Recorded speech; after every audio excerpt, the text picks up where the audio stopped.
Jūs nusprendėt kvotų pas save neįsivesti, jums ir nėra tai privaloma, dabar yra naujoji ta reguliacija, kurią mes šiaip labai džiaugiamės, bet kaip manai, ar tai yra priemonė pasiekti greitesnį progresą, ar visgi tu sakytum ne kvotoms apskritai? Laikau tą kvotų įstatymą, kuris dabar jau yra nuo pernai gruodžio įsigaliojęs. Man atrodo logiškas dalykas tam, kad sukurti.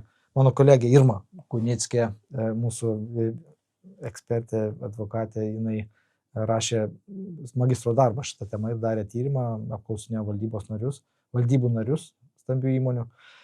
Ir jos išvada buvo, kad kvotos tikrai padės, kvotos sukuria be paklausos nebus pasiūlos. Jeigu nėra paklausos, kad reikia įmonėms tų moterų valdybose, tai neatsiras ir pasiūlos.